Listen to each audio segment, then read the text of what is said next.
Hey guys, what's up? My name is Anthony. Welcome to another edition of B&A Sports Talk. And today, actually, no, this is not B&A Sports Talk. This is B&A football mini podcast thing that I'll be doing over the next couple of weeks because I have so much content that I want to pump out. And this is going to be like mix and matching different segments and things like that. And today, what I plan on doing is previewing the AFC East top 10 players. And I'll mention some honorable mentions. I'm also going to do the top 5 wide receivers and guess who the top 5 wide receivers as far as receiving yards are going to be. And then finally, we'll get into my ceilings and floors. I'm not too sure what the order is going to be. Yeah, but let's get right into it. But before I get into today's episode, I want to congratulate a player who just retired, an amazing career, Dustin Woodard, a center for the New England Patriots. He retired after no games, no snaps in the NFL. He was a 230th pick. And, he basically called it quits. Now, congratulations on a great career. It's kind of funny seeing these guys retire after, a couple of months in the NFL, not even really playing in any practices. And you see guys like Tom Brady who have, all this time and, hundreds and hundreds of games and thousands. And what would it be like as far as, snaps for Tom Brady? I wonder, number that is. I never really thought of that. But you guys understand my point. Good career by Dustin Woodard. I was about to say rest in peace, but that's not really the proper term for this. But let's get into it. The top 5 wide receivers as far as, receiving yards in 2020. So, number 5, I'll start off with number 5, Corey Davis. Now, he needs to pop. He had a great second year, but I think that he's going to pop this year because take a look at this wide receiving core. They're now more gelled more than ever. You have Derrick Henry locked up, and this offense is now, together. And you have Ryan Tannehill. I think this run game is going to struggle a little bit, and that's going to force Ryan Tannehill to pass a little bit more, and that's going to have Corey Davis, A.J. Brown, and Humphries open a lot. I really do think that Corey Davis, he's not a top 15 wide receiver in the NFL, but he's just going to get the ball a lot. It's either going to be him or A.J. Brown. I'm going to lean Corey Davis because he's in a contract year. This is a big year for him because the Titans ended up not picking up his 5th-year option. So he's a free agent after this year, and there are going to be a bunch of teams that are going to be looking to get his services. It's one of those things. He's going to get a bunch of yards. He's not really overly great at anything. He's not too flashy, but overall he has solid hands. I think his hands are really underrated. Route running, he gets a little bit lackadaisical for my liking, but, he's going to be hella motivated this year. That's what I got to say. So, next number 4, it's Jarvis Landry. Now, Jarvis Landry is obviously playing with Odell Beckham Jr., but you take a look at the depth on that wide receiver core, it's not great. You're like, oh, the Browns have weapons galore. Well, they have 2 wide receivers and, I guess, 2 tight ends, and that's pretty much it. And I guess that's pretty much it. You'd have the Miami Dolphins that would kill for something like that. And, so Jarvis Landry, he's always been solid. He's going to get his 150 targets. He's going to get more than 100 catches, and that's going to accumulate for them. They may go a little bit more rush this year, have Nick Chubb leading the NFL in yards, but why can't Jarvis Landry have a bunch of yards too? He's going to, I forgot to mention what Corey Davis, he's going to be around 1,400 yards to put the exact projection on the screen. I think Jarvis Landry is going to be around that 1,400 mark too. That'd be his career high. Take a look at Jarvis Landry's entire career. No one year really pops out to you, but again, he's consistent. He's a good route runner. Him and Odell coming off injuries from last year, and I think that could really work out for him.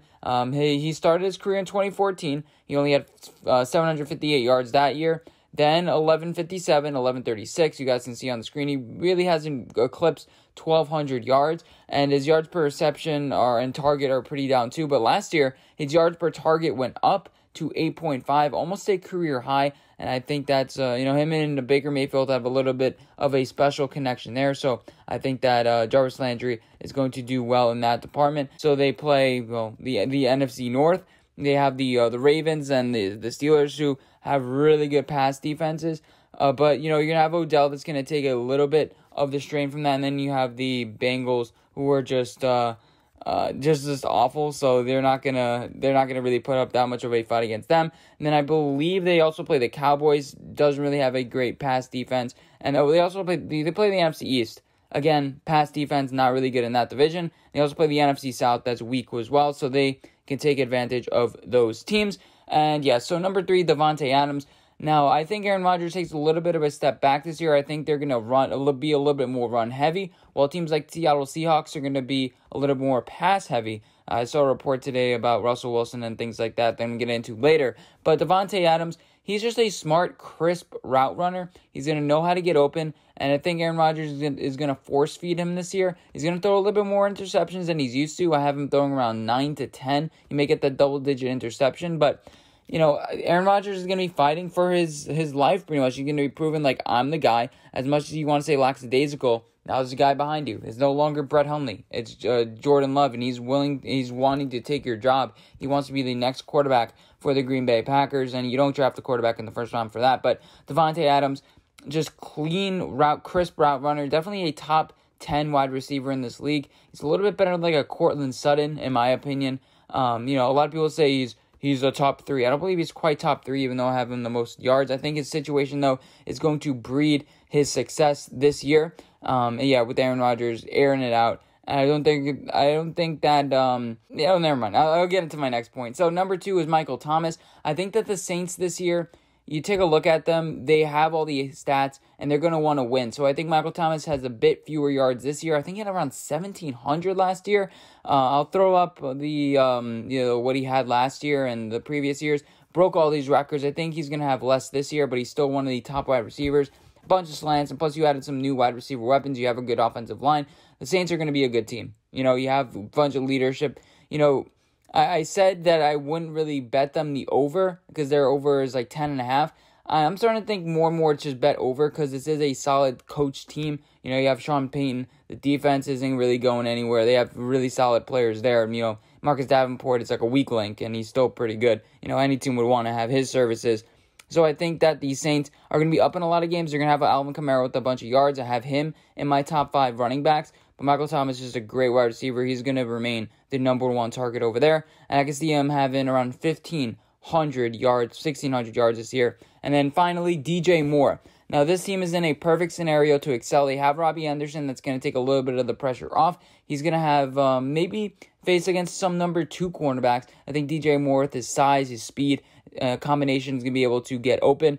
Yeah, you have Teddy Bridgewater, who's going to be throwing a lot of intermediate routes. He's decent after the catch. He's not amazing, but I think that DJ Moore is going to lead this league in yards. He can have 1,800 yards. This is going to be a year where he breaks out. Take a look at his past history. Hasn't really been overly exciting, but he's shown flashes of being able to do something great. And this connection with Teddy Bridgewater could be an amazing thing because remember, Teddy and Michael Thomas did work fairly well in that offense. You're going to have to work a little bit for chemistry, but he's only played 2 years. Last year, he had about 1,200 yards. I think that only goes up. So good for him, I guess. And some guys I was also thinking about, you have Kenny Galladay, the guy from the Lions Kenny Galladay, what am I thinking? Who was the number 1 as far as reception touchdowns last year.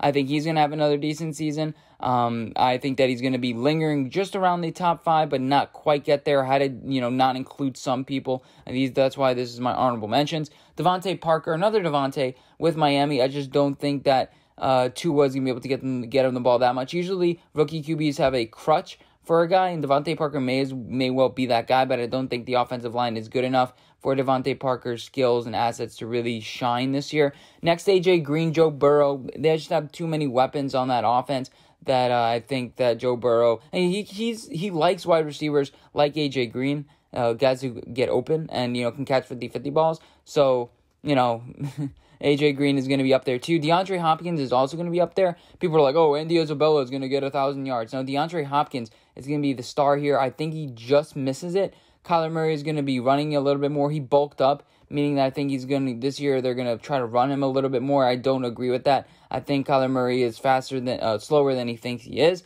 But DeAndre Hopkins is going to be solid there. Terry McLaurin is a little bit of the sneaky guy that everyone's mentioning. I just don't think Dwayne Haskins is good enough. But no good other wide receivers.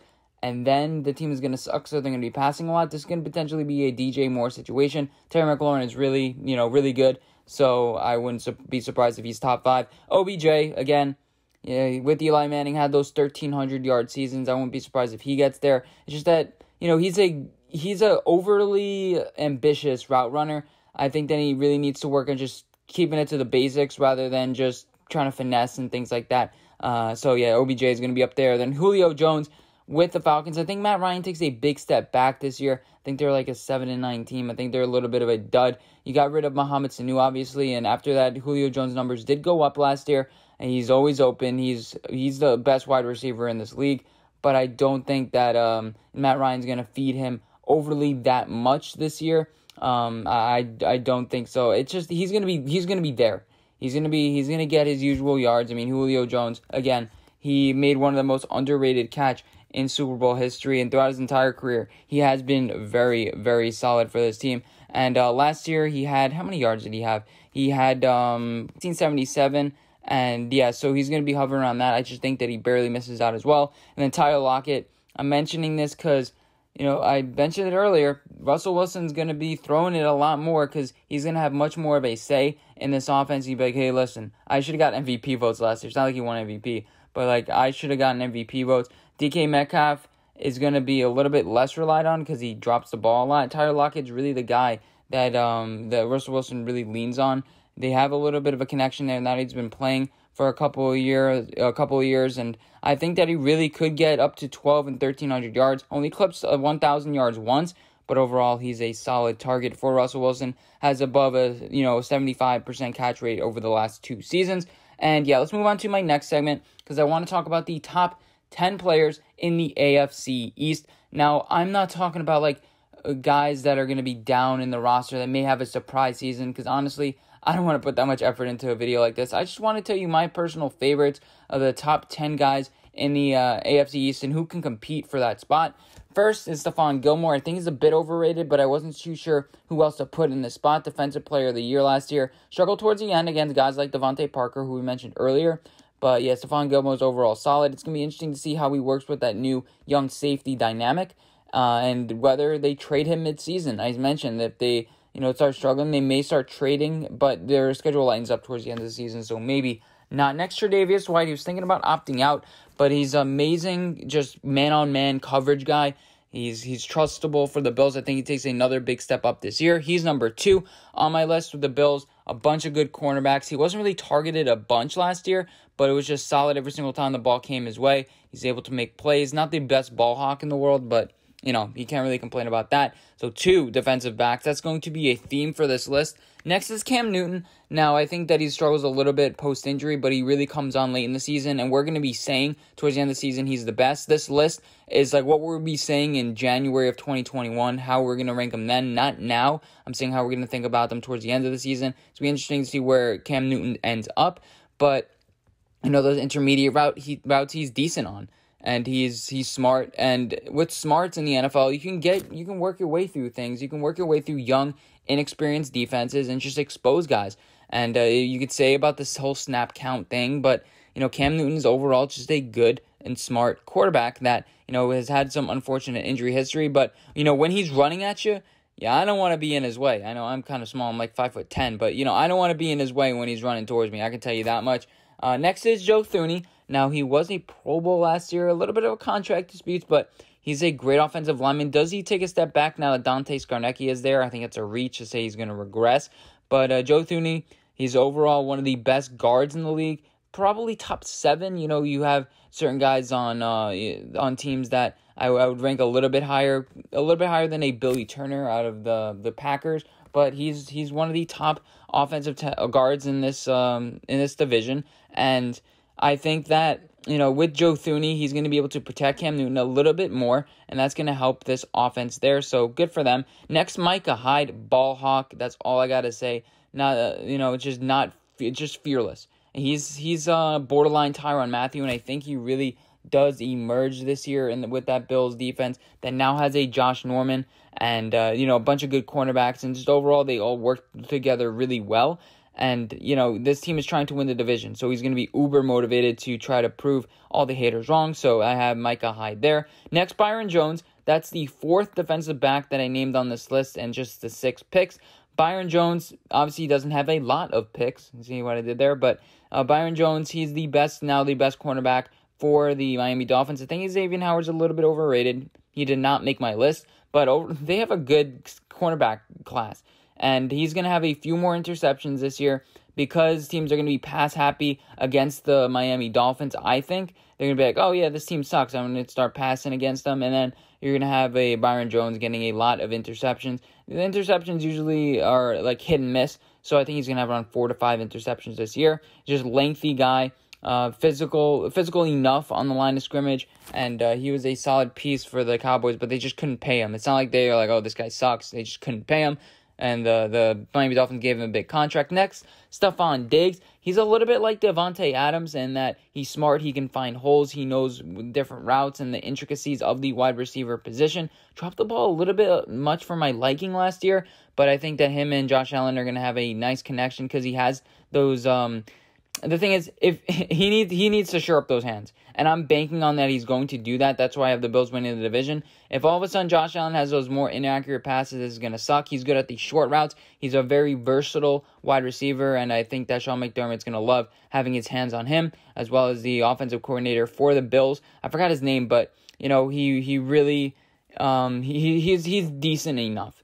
He's had history with quarterbacks like Tua and things like that, and he's developed Josh Allen enough, but Josh Allen does not make my list. In fact, Cam Newton was the only quarterback on this list. Next, Kyle Van Noy. Now, overall, he just good in pass coverage, solid piece for the Patriots. Was it the product of him being there for a couple years, being used to the system? Maybe, but he's with Brian Flores now, and Brian Flores is a sneaky good defensive coach. We heard some rumblings about him, a little bit of controversy with Minkah Fitzpatrick, but I think it's one of those situations where you're dealing with a star player. Kyle Van Noy is going to want to be quiet. He's going to be in Miami. I think he's not going to be distracted that much in this COVID era. He wants to play. He's kind of like, he doesn't, I don't think he really loves the game. He's kind of just relax and chill. That's the vibe I get from him. So we'll see how he does in this COVID era, but I think Kyle Van Noy is going to play fairly decent. He was a borderline Pro Bowl player last year, I think. And again, he's great in pass coverage, and he was a reason why the Patriots were pretty successful last year. As far as the PFF grade, I think it was in the 70s, if I'm not mistaken. So obviously he's good like that. He is getting kind of old. He was born in 1991. That's making him 30 years old at the end of this season. But overall, he's a solid player, and he's only getting better. He's after drafted by Detroit, had a couple of down years, and feels like he's only on the up and up. He's going to be a good addition to this defense. And next you have Marcus May. Marcus May is dealing without the presence of Jamal Adams. That may hurt him. I don't know the exact safety dynamics. I don't know the intricacies in that way. But you bring in McDougal, who has a lot of qualities like Jamal Adams, so it may just fit in like a glove. Marcus May just all around the ball, good free safety. And I think he takes a big step up this year. I just have a little bit of a feeling. I think don't sleep on Marcus May this year because he's getting a little bit older. When he's going to get his contract, he wants to take that big step up, and I believe his year 3 season. And then finally, Kyle Duggar. Now, I don't know why I just feel like this. He's just really impressed when he played for the Lenore Ryan. So obviously that's not a great college, but when he plays against those elite talents in the Senior Bowl, he really did pop. And he feels like he's just wherever he goes, he can make do with the talent anywhere. There are a lot of high praise from a guy like Bill Belichick. And when a guy like Bill Belichick picks a guy from Lenore Ryan, I am not doubting him.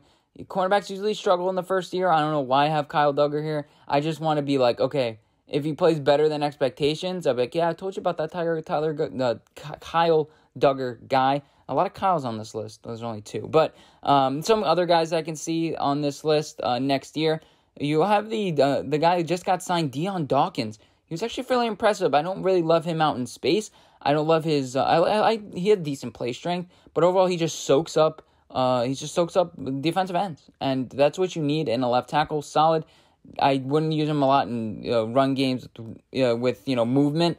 But, with true pass sets, he's going to keep Josh Allen safe. You just got to worry about that interior offensive line. Devontae Parker, we mentioned him earlier. I think that he could potentially take a big step up this year, and he was in my honorable mentions for a top 5 receptions in the league. Shaq Lawson, coming from the Patriots. Again, same thing with Kyle Van Noy. David Andrews, He's center for the Patriots, teammate of the guy, the GOAT that just retired. He's paving the way for David Andrews, and hopefully David Andrews can step in and play well. Joejuan Williams got drafted last year, and I think that the Patriots now they're entering a new cornerback class and a new kind of scheme like that. He has a year under his belt now under the Bill Belichick system. He could impress this year, but I don't think he's there quite yet. Josh Norman could excite a little bit because you have a guy like Richard Sherman who have resurrected their career, so I'm not ruling out Josh Norman having a good season. Christian Wilkins, defensive tackle, year 2, may play a little bit better. Devin McCourty, don't think he's that vocal of a leader. I have Kyle Duggar taking his spot in 2021. I think he just signed a contract extension too, so that'll be kind of awkward. Next, Steve McClendon, defensive tackle from the Jets. Don't really know a bunch about him, except that he has high PFF grades. And if you have high PFF grades, I'm automatically saying you're good. No, just kidding. He had around a 90 PFF grade last year, and I think it was closer to 80, but he had a high PFF grade for run defense. Doesn't have a bunch of stats, but it's just a play disruptor. He's kind of like a Jadeveon Clowney that for the defensive tackle. I guess that's a horrible analogy. And then you have Le'Veon Bell. I don't think his numbers are going to be there, but I do think he's a top 10 player in this division. I still think so. But you're going to have so much discontinuity with this offensive line. It may get better towards the end of the season, but, all these offensive linemen are new, and who's going to be their left guard? I don't know. Xavier Howard, I mentioned a little bit earlier. Quinn Williams, defensive tackle, year 2, made some rookie mistakes. We'll fix those in year 2, I think, hopefully. Oh, that's will seem like an idiot, but there's a reason why he was taken number 3 overall. Is he another Solomon Thomas? I don't think so. I think he's big enough. I think that he's going to bulk up year 2. He's only 22 years old. He's, I think, one of the youngest players in the draft last year. Then Dawson Knox, he could be sneaky good, but I was watching film on him, and he let a defender blow right by him. He's not the best pass blocker, but he has the athleticism, and he wasn't supposed to be a day 1 starter. So, maybe year 2 he develops a little bit more in the system. He's going to be the go-to tight end for a Josh Allen, and we'll see how it works. Josh Allen likes throwing it deep. Dawson Knox may not be the best fit, but I could see that potentially working out. He's the only tight end, by the way, I've mentioned this entire division. Really weak at tight end. Jeez. They're really strong at corner, but really weak at tight end, offensive line. But and then finally, Devin Singletary from Buffalo.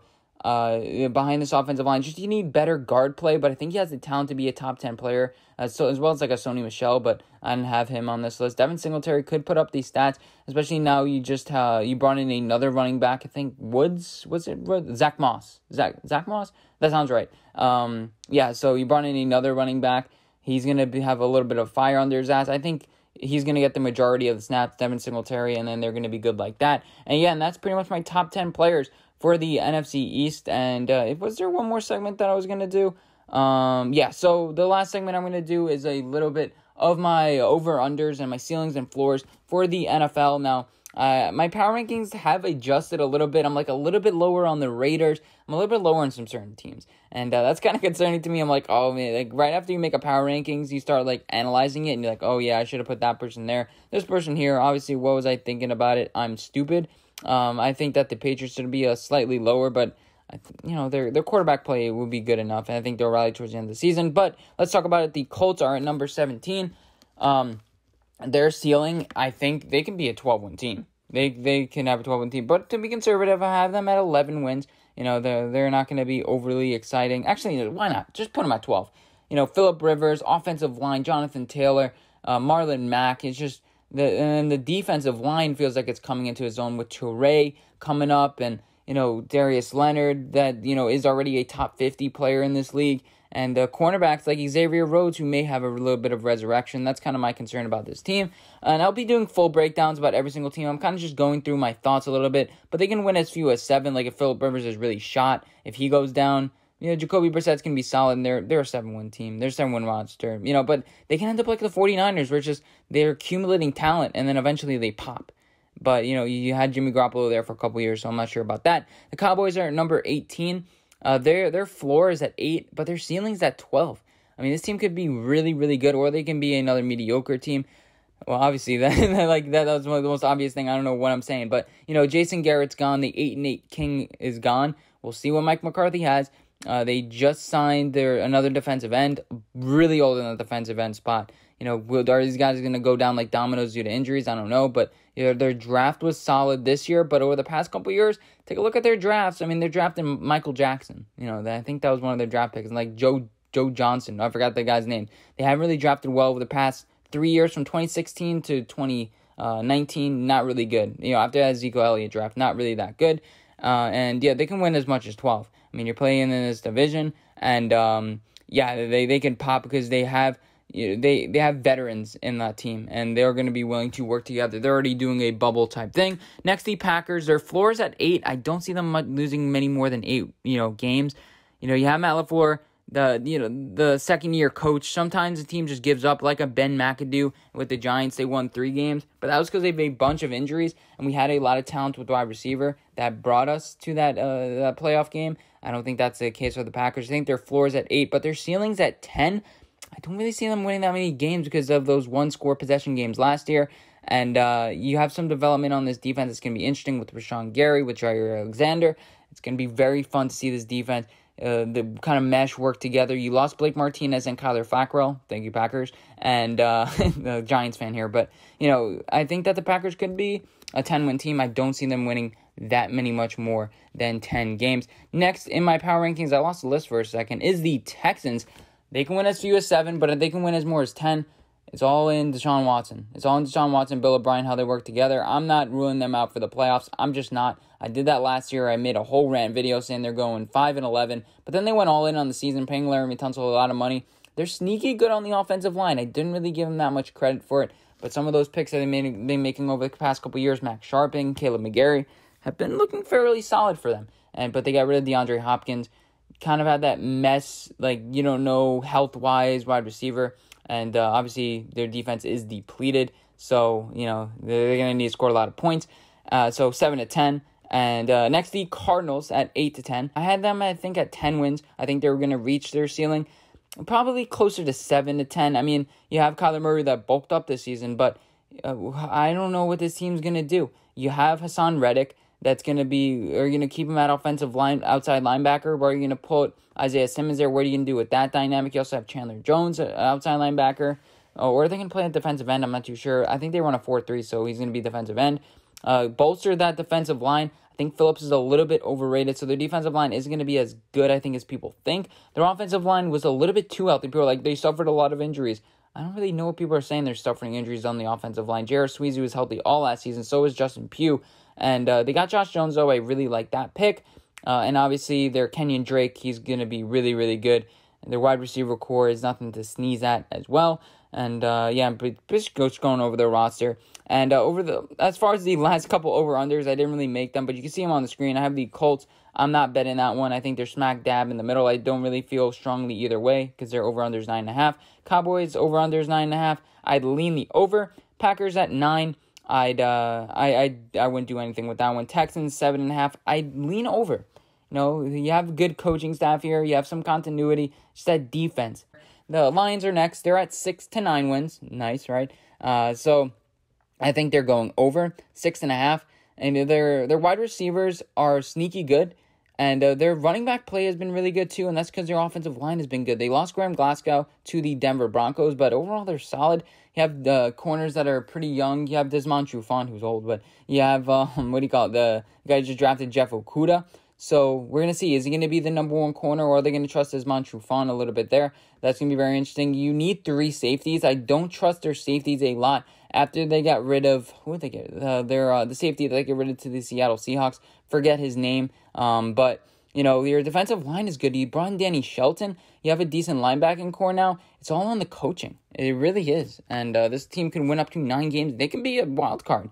I don't think they can quite win the division, but they could be a wild card. I think it's too many good teams. But I wouldn't be surprised. I give it like a 5% chance for the Lions to actually win this division. The Falcons, 5-9 wins I have them at. I don't, they have a bunch of talent. They have a bunch of experience, but they haven't really worked together. You have a bunch of pieces on this offensive line coming back. People are like, oh, Chris Lindstrom's coming back, but he didn't really play that much last year. I'm not too sure what to make of this offensive line. The defensive line, though, we have Deion Jones, who's great. He's a top 25 player in this league.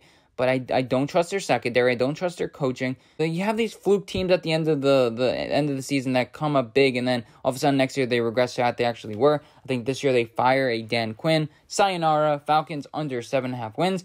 Chargers at 5 to 8 wins. I have them at, they're over under 7.5. I'm betting the under here. Great defense. That's going to give their offense a lot of opportunities, and then it's going to be like a Buccaneer scenario where Justin Herbert's going to be giving the ball away a lot, or we're just throwing screens, and they're going to get nowhere. They don't really have that many weapons, I think, on the on the offense. I don't really love Keenan Allen as much as people think. I should do a little bit more film on him, but I don't really see the hype in him.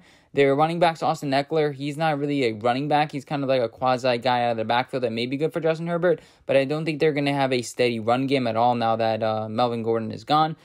So I'm going to bet the under 5 to 8 wins. They can get a win because they're a solid. I think Anthony Lynn is not a horrible coach, but yeah, I don't really see. New stadium, we'll see. And I'm not sure what the new stadium has to do with anything, but I'll mention it anyway because I guess it's relevant. The Rams 7 to 9 wins. They just have smart coaching. They're the next in my power rankings, 8.5. I'm scared of this team.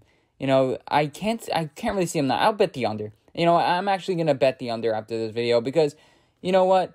You have teams in this division, the Seahawks and 49ers, who are just better than the Rams. They're going to go 2-4 in this division. That's what's going to happen. They play the NFC East, though. But they're not that bad. The Cowboys, the Eagles, and the Giants, I think, could beat the Rams. But you have Aaron Donald on that defensive line. Who do you else have there? Michael Brockers. I'm not overly scared of their offense with Tyler Higbee and Van Jefferson, who's, by the way, a Gator. But I'm not really too scared of them like that. 8.5 is a little bit too much, but I don't see them losing many more than 9 games. So that's 7 and 9. See what I did there? But Jared Goff is a 16 to 20 quarterback in this league. He's a little bit better than a Josh Allen, but I don't trust him that much. I don't think he's that advanced just yet, and that's kind of scary to see a guy not being advanced, being in his 5th year now in the NFL. I think maybe. Yeah, it's his 5th year. And and then next to Dolphins, 4 to 8 wins. This team can really fall apart if Brian Flores is not the right coach.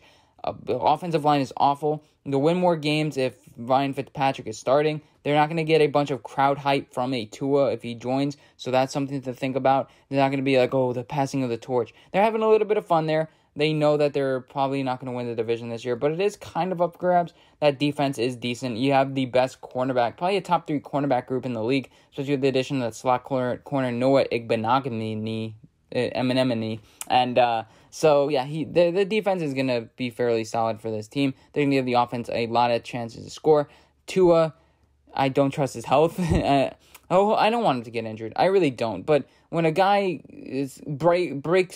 fractures his rib by falling on his hip, I don't really like it. I think it was something like that. He injured something else when he broke his hip. I'm like, I don't know how he did that, but some guys are just fragile. Next, I have the Giants at 5 to 8 wins. Yes, I'm optimistic. I have the Giants at 5 wins in my predictions, but I think they're going up to 8. It's all about Joe Judge being the right coach for this situation, being able to motivate guys. Tough schedule, really tough schedule. That highlights them. Also, the Falcons have a tough schedule as well. Did I mention that? They have one of the toughest schedules. So do the Colts. That's why they were a little bit lower. See, you got a little bit more analysis from me. You weren't expecting that, but we talked about the Giants a lot. So let's move on to the Redskins. Plus, we're like 30 minutes into this video. Yeah, this video is getting a little bit long. So the Redskins, 3 to 7 wins. The main story of this team is, can that defensive line be great? And can Dwayne Haskins develop? That's pretty much it. Don't worry about the wide receivers. Antonio Gandy-Golden could be pretty good. Like, people, I forgot to mention him earlier in the video, but Antonio Gandy-Golden is I think he'd be fairly solid for this team. I think he can really work well with Terry McLaurin, 2 underrated wide receivers who were drafted later in the draft. We'll see what Gandy-Golden does, though. He went to Liberty University, so we're not too sure about him. And the Redskins could completely fall apart with all this drama. We all know, blah, blah, blah. And I'd stay away from the 5.5. I'll stay away from the 6.5 and the 6 for both those other teams. And then the Bengals, Panthers, and Jags. Let's just end this video already, right? No, why are we mentioning them? The Bengals, Joe Burrow, I can see really just not playing that well. Because, this offensive line struggled.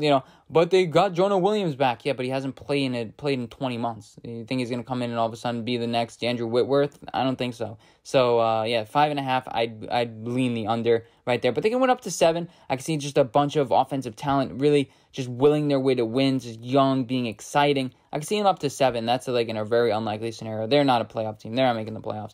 And I'll be doing like specific, can they make the playoffs, the odds and best bets and things like that in my other previews. Panthers at 3-6. Colin Cowherd is really high on the Carolina Panthers. I just don't see it. You have Matt Rule, who's used to the training camps and not having padded practices. Well, everyone kind of adapts to that after a while. It's not like he's a mad scientist. You can just call up your friends saying, "Oh, how did you guys do this?" And then they'll explain it to you. It's not really that complicated. Defensive line, defensive really group is very young. Lost a bunch of talent. Lost a bunch of coaches. Lost everything. And all of a sudden they're going to be a 7-win team. I don't understand that. This is a total reboot year. They could be the worst team in the league, but I have to have the Jaguars are the worst team in the league. They have all that with the Panthers. And I think a little bit of a worse quarterback, a worse coach. And yeah, so that's why I ultimately have the Jaguars last. They can win as few as 2 games, but I think they could surprise and be like a Miami and win as many as 5. I bet the under 4. Actually, no, I can just see them winning 5 like a Miami, really pissing you off. But I definitely bet the Panthers under 5.5. But hope you guys did enjoy this video. We're at 35 minutes. Man, where does time go? I started recording this video at, I guess, I can't do math right now, 9:40, and now it's 10:15 at night. But I hope you guys enjoyed this video, and I'll see you guys in my next one. Bye, guys.